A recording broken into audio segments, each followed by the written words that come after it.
care about, and he doesn't say jack shit, right, about anything that I care about. But if it was me at a meeting this issue on especially on a local level, because like democratic stuff would be done at a local level, and then there would be like regional representative bodies, Okay. And I could get up and make my case personally. Look, this is a nation of 330 million people. How much of a voice do you want? If you want a big voice, then go get elected to office. But you, as it turns out, do have a voice, and that's why you and I are speaking right now. We are doing our part, and who knows, maybe the guy who is elected to office will listen to this, or maybe he'll talk to someone who listens to this. No fucking way. No, absolutely no way. But I'm hoping that maybe the people who care enough about making the world a better place will hear this and realize that they can do something. Like, that's what my actual hope for this is. Yeah. So you are not in a free country. You are not disenfranchised just because you're not a representative standing on the government legislative body. You still have freedom of speech and freedom of the press, and you still have a gun. Hopefully. Yeah, but a guy with millions of dollars has way more freedom. A guy like Rupert Murdoch has infinitely more freedom of the press than I do.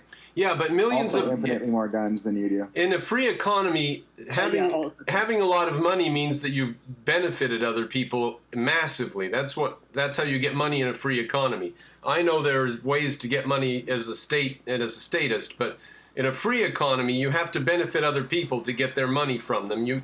There's no other way to get their money. They have to give it to you voluntarily. So there's no problem with rich people. Okay. We're getting up to 2 hours, so let's call it in 50 minutes and do our closing statements, if that's cool. Sure. What are we on for the wind down? Go first? Andrew, why don't you do yours and let Cropper have the last word? Okay. Yeah, sure.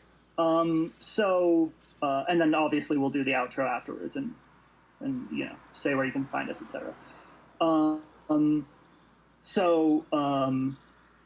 Basically, when it comes right down to it, the problems that you have with the state are an extension of its function as an enforcement arm for capitalism, and you are having a hard time disentangling those roles because you view any state action as socialist. And so to have this sort of back and forth where it's actually the state's business as a capitalist enforcement arm that you dislike, but you ascribe that to socialism, and so you're not able to jump the gap between understanding that it's a capitalism and authoritarianism problem as opposed to authoritarianism equals socialism problem, which is what you currently seem to think.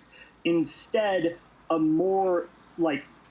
better understanding of what democracy or representative would societies would do is essentially if you own a co-op, your workplace has a council and you decide how to proceed together. And then if you own a co-op that actions, each of your stores sends a guy up to the next place. And then if that co-op operates in multiple regions, each of those regions sends, a place up to the next level. And the democracy and representation goes on each step upwards from the founding principles as opposed to trickling down from the top, because trickling down from the top is not how freedom happens. Somebody doesn't grant you freedom. Freedom is what happens when nobody fucks with you. And that's not how our system works. People are constantly fucking with you. You have to go and let your boss boss you around for 8 hours a day, 5 days a week, so that your landlord can take a quarter to half your fucking paycheck. No, you do that voluntarily. You go there voluntarily. So that you don't die of exposure on the street. You voluntarily sell a third of your life so you don't die of exposure on the street, and that is coercion. Oh, boo-hoo. That is a racket. No. Definition of a racket. No, you are lucky. Look it up. No, you are lucky to live in a country where you can make a living with just 8 hours of labor 5 days a week. Very, very lucky, and you should be thankful and grateful to live in this country. I mean, I'm saying that it could be better, and you're saying that I should be. I'm saying you're an ungrateful. I'm saying you're an ungrateful, whiny little bitch. You're. I just gotta say, like, the concept of gratefulness is an imposition on freedom. You expect something from me that I don't possess. No, I expect you to have an attitude to the people that gave you what you have. I expect a certain attitude, and if you don't have that attitude, I'm so fucking privileged. If you don't have that attitude, then I judge you as a character flaw of yours. Okay, I'm actually grateful about like a huge number of things, and if you like. Oh man, and like. Well, you're complaining that we have to work to be able to survive. No. I'm complaining that people have to work in order to be able to survive, not to live. I'm fine with people working to live. I'm not fine with people being on the verge of homelessness and starvation, sometimes missing meals, despite working full time. Because are you talking about people missing? You're talking about people missing meals in America, because we have a problem with obesity under the lower class in America. Yeah, but 15 million Americans go hungry, like miss a meal once a day or more. Like 15 million people in America experience that, and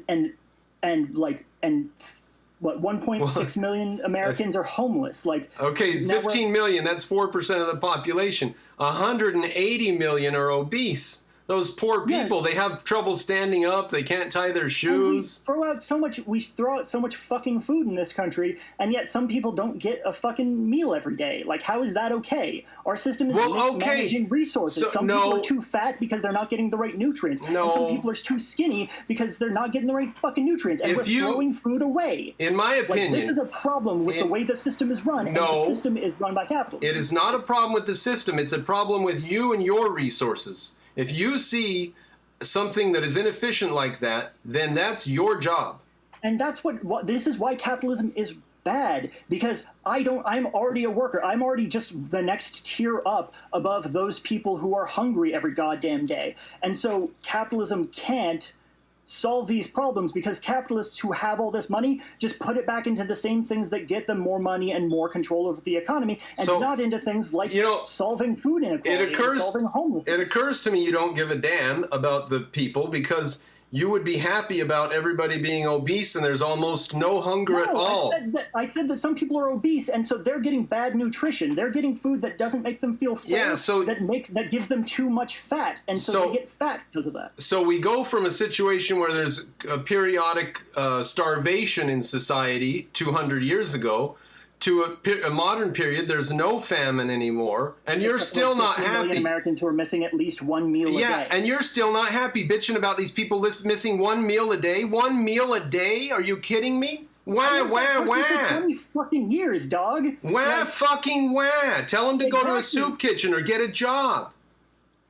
Now, if you ask me... How we made it through that period. We had a job, and we still needed the soup kitchen. If you ask me, Americans have been hardened towards their neighbors by the government taking care of these things. Because what if I go to my neighbor and I say, I don't have enough money for a meal? They're going to say, go down to the welfare office and get food stamps. That's not how welfare has worked since Clinton. Yeah. Dog. So that's what my neighbors are going to tell me. I'm not going to help you out. There's a welfare office for that.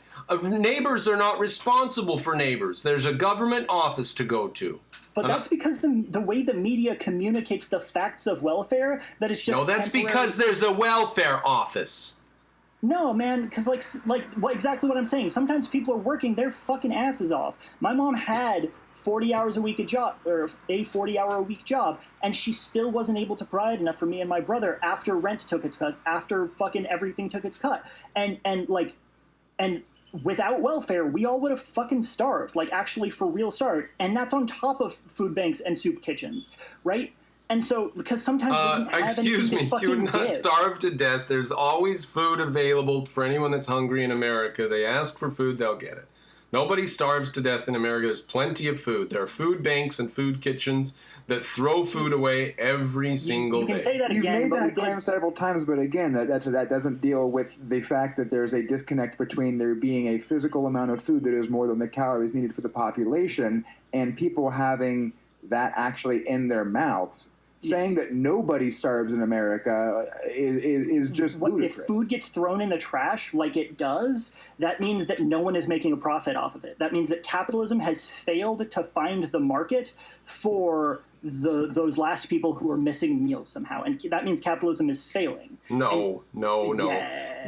They made money on that if food. Capitalism is the best way to distribute resources, then people wouldn't be obese and people wouldn't be missing meals because they would be having the resources they need to get. This returns to what I said about freedom. Freedom is not the best way to distribute resources. Okay? You can fuck off and give me my freedom and I'll keep my gun, and you have your fantasy about how resources should be distributed, but I'll do what I want with my life. That's freedom.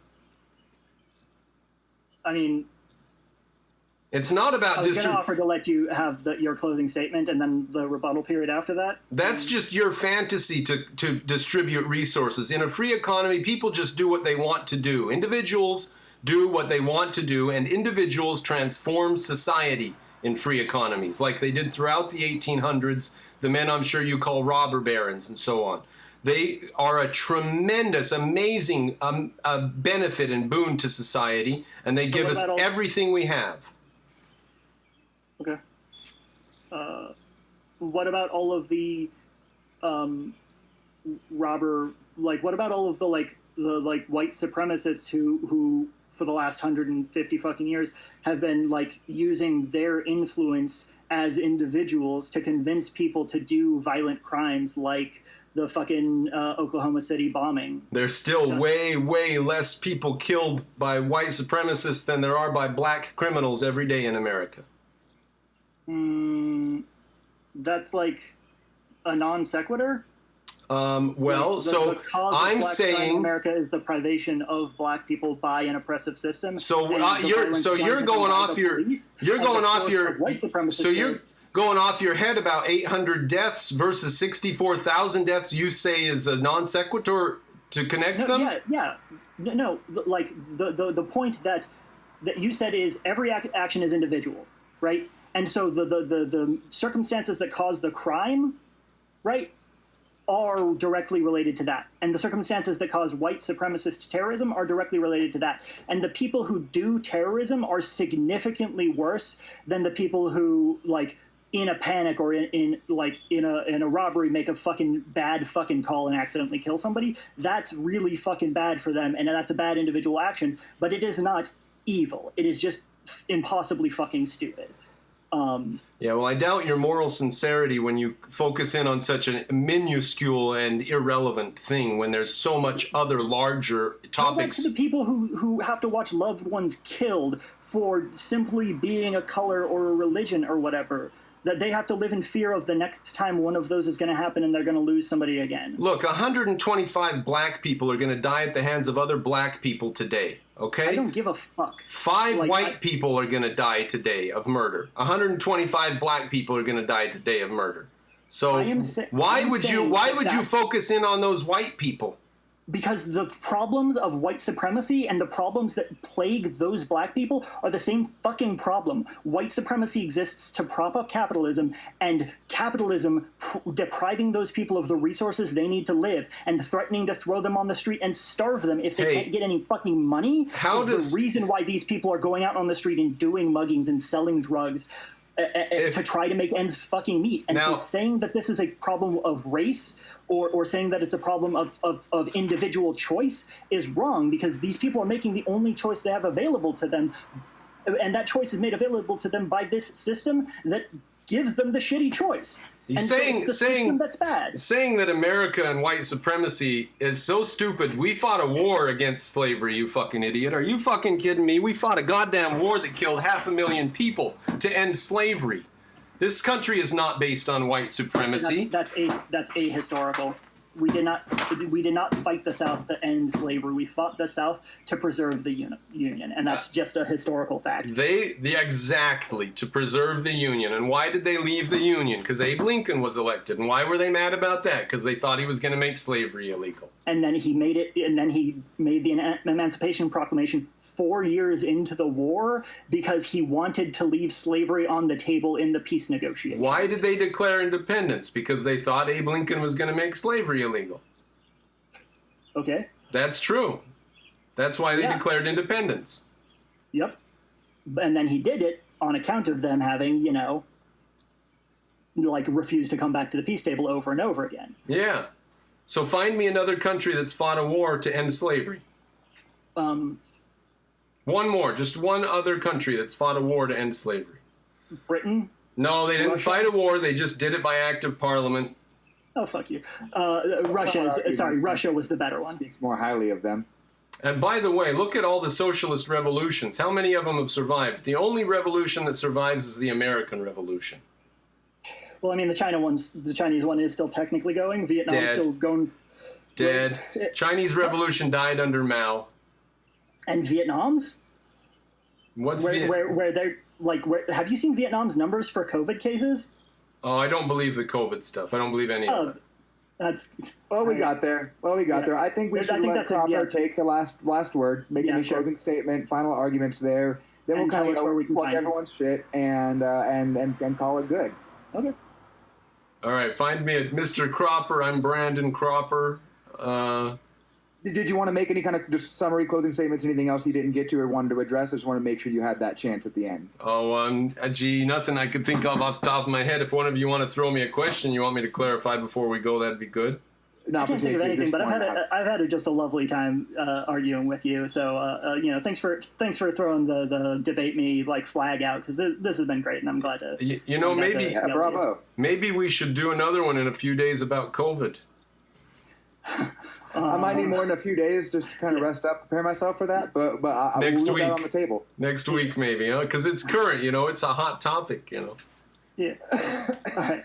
I'm gonna head out. So take it easy. Thanks a lot, guys. Wait, have a good one. I'm gonna hang up stop the recording, but leave the window open, please. All right. And don't forget to leave the window. Yeah. Perfect. Awesome, and it caught all of my tracks, even with the low fuck ups. I think. Thank God. I was so worried. Yeah, I'm that's very happy, because even with the bad transmission quality, it might have